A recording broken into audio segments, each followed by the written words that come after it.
Donald Trump ने भारत पर 50% tariff लगा रखा है। इस टैरिफ का भारत के कई सेक्टरों में गंभीर असर भी देखने को मिल रहा है। भारत सरकार भी टैरिफ से होने वाले नुकसानों पर भी गंभीरता से नजर बनाए हुए है। इसी बीच उत्तर प्रदेश के मुख्यमंत्री योगी आदित्यनाथ का अमेरिकी टैरिफ को लेकर बड़ा बयान सामने आया है। कारपेट एक्सपो मार्ट में चौथे व देश की 49वें अंतर्राष्ट्रीय कालीन मेला का उद्घाटन करने आए मुख्यमंत्री योगी आदित्यनाथ ने अमेरिकी टैरिफ से उत्पन्न परिस्थितियों को लेकर निर्यातकों को आश्वस्त किया।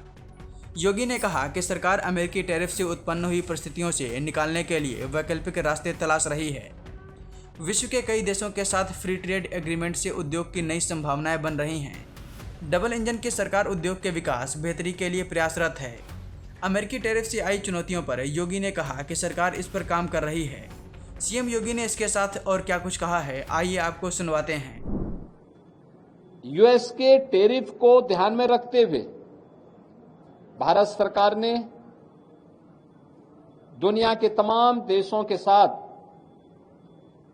फ्री ट्रेड एग्रीमेंट करना प्रारंभ किया है। अभी हाल ही में यूएई और यूके के साथ एफटीए होने के बाद उन चुनौतियों से सामना करने में हमारे बुनकरों और एक्सपोर्टर्स को मदद मिलेगी। आज से 8-10 वर्ष पहले कोई ये सोचता भी नहीं था कि भदोई कालीन उद्योग में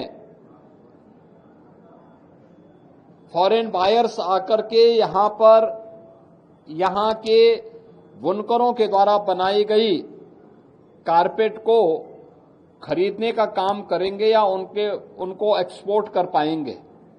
लेकिन इंडिया एक्सपो मार्ट के बनने के बाद अब ये संभव हो पाया है।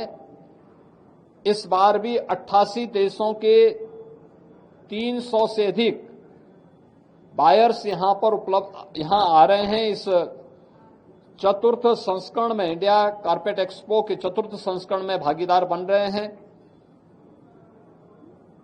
देश भर से आए हुए जो कारपेट उद्योग से जुड़े हुए स्टेक होल्डर्स इसमें भागीदार बन रहे हैं और निरंतर इस प्रकार की गतिविधियों के माध्यम से भदोई कारपेट क्लस्टर को एक नई ऊंचाई प्राप्त होगी। यह भदोई को आगे बढ़ाने, यहां के विकास को आगे बढ़ाने की भी सरकार की एक अभिनव योजना है। मैं भी पिछले दिनों ही इस जनपद के भ्रमण में आया था और उस समय यहां के लिए हम लोगों ने कहा था काशी नरेश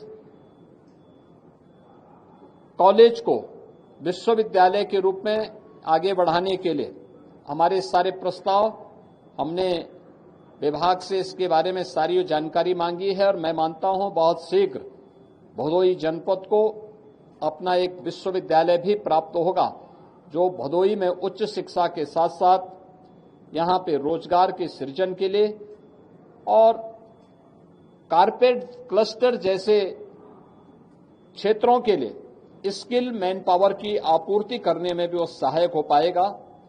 मैं एक बार फिर से जो हमारे यहाँ पर इंडिया कारपेट एक्सपो का चतुर्थ संस्करण भदोई का यहाँ पे प्रारंभ हुआ है और भारत का जो 49वां संस्करण प्रारंभ हुआ है, इसके लिए मैं यहाँ पर आने वाले सभी बुनकरों को, सभी व्यापारी और उद्यमियों को और जितने भी हमारे एक्सपोर्टर्स हैं और अन्य स्टेक होल्डर्स हैं, उन सबको मैं हृदय से बधाई देता हूं, अपनी शुभकामनाएं देता हूं। बता दें कि कारपेट एक्सपो मार्ट के इस अवसर पर निर्यातकों को यह आस थी कि सीएम बेल आउट पैकेज की घोषणा करेंगे, लेकिन उन्होंने इसका नाम ही नहीं लिया। इससे निर्यातकों को निराश होना पड़ा। योगी ने कहा कि केंद्र और प्रदेश सरकार निर्यातकों को इस मझधार से निकालने के लिए कई बिंदुओं पर काम कर रही है। लाखों लोगों को रोजगार उपलब्ध कराने वाले इस उद्योग की बेहतरी को लेकर तमाम प्रयास हो रहे हैं।